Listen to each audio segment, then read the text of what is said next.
What's up? That was fun, right? Episode 11 of the 5-Minute Geek Show. 5 minutes of geek twice a week. One topic per episode about web development, mobile, project management, audio, design, whatever. If it's geeky, it fits.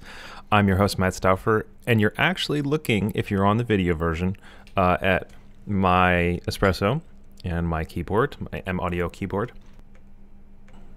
So what we're going to talk about here today is making a theme song.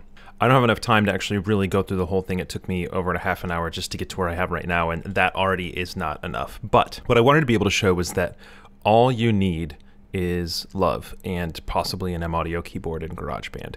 Now, theoretically, everything we're going to do today does not require this M-Audio keyboard, but it makes it a lot easier. And I'm going to intentionally make a version of the theme song that doesn't have any live audio, so I'm not going to use my bass, solely for the sake of showing that you don't have to have it. Now, what you just heard there was not nearly as good as what we're going to end up with, but I want to show folks that, because this is kind of new for me, is that you can actually do a lot with some built-in, some MIDI, you can write your own MIDI stuff. Like, I want to encourage people, give them the freedom to feel that you too can create a good enough theme song just with GarageBand. So basically what I ended up doing was taking this keyboard. So this is a M-Audio Keystation 61ES.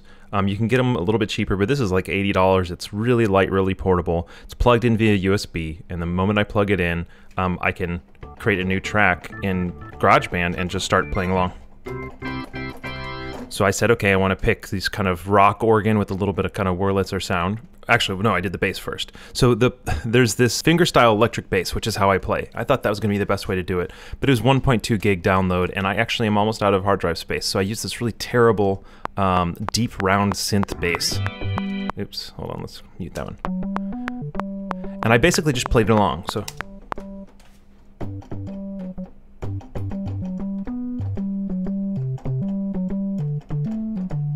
And you can hear that there's a lot of inconsistencies in my timing, and I'll go back and clean them up later. But I could have theoretically, if I didn't have this M-Audio keyboard, I could have written the whole thing just by opening it up, creating a new track in GarageBand, holding Command,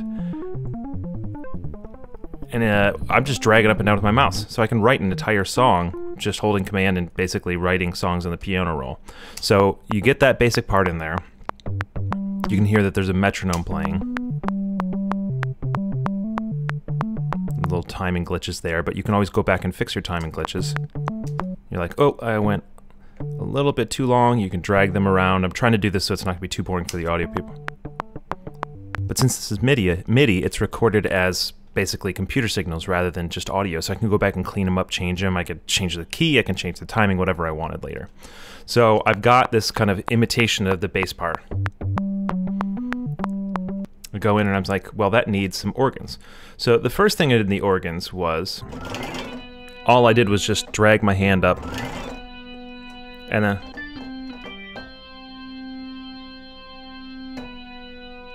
that's it, simple stuff, right? And then I was like, oh, well, that's kind of needs.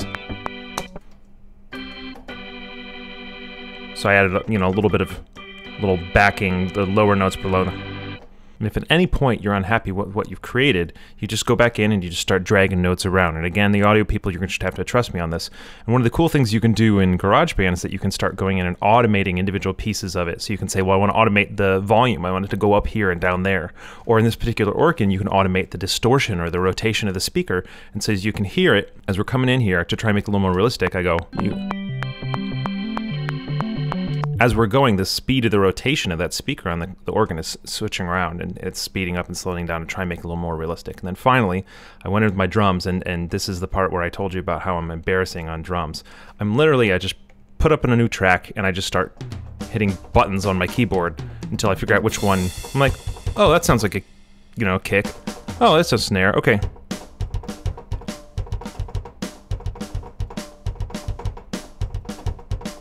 Picture if I was a real drummer, how would I play it? And I just did that. I was like, oh, it's kind of empty. It probably needs some crashy thingies.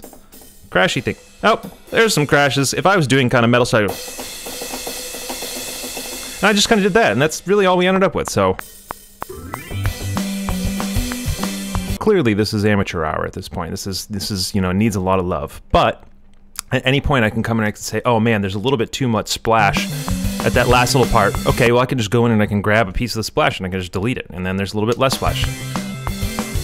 Cool, no big deal. And so the really great thing about this is if you're drawing these things in MIDI, if you're using these built-in GarageBand instruments and all this kind of stuff, you can go back in and change them later. Even if you don't have an M audio keyboard, you can just write them, or any MIDI keyboard, you can just write the whole thing yourself. And so we can go in and layer on top of this over and over and over again, or you can send things out to people and say, okay, this is great, but what's clearly missing is electric guitar. Okay, well, great, I have a foundation, it's set to a click, and now I can send this to an actual musician and say, hey, look, for $50, can you just go record, a live guitar part, maybe a live bass part for me or something like that, or can you clean this up, or can you quantize this or something like that for me. Quantize is basically, fixing up the timing a little bit. So drag your volumes around a little bit.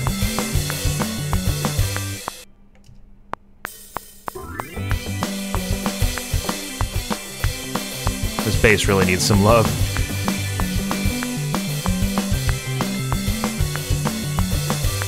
Probably put a little distortion on that bass.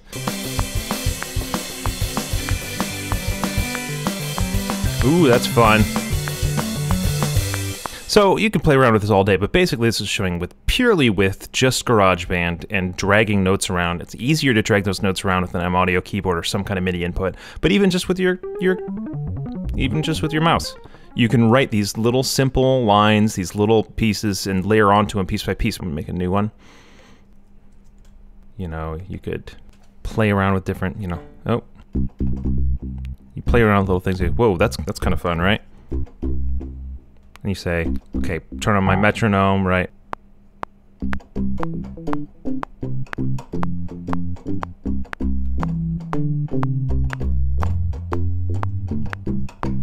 So something like that, right? Okay, that was fun. You know what I'm saying? You just plug some things around and try stuff out. Have fun. Enjoy yourself. This is your own. This is your thing, right? And you can come in here and you can play around with it, and I bet you can rent one of these MIDI keyboards if you really wanted. But there's just so much fun. Whoa. So anyway, go forth and create.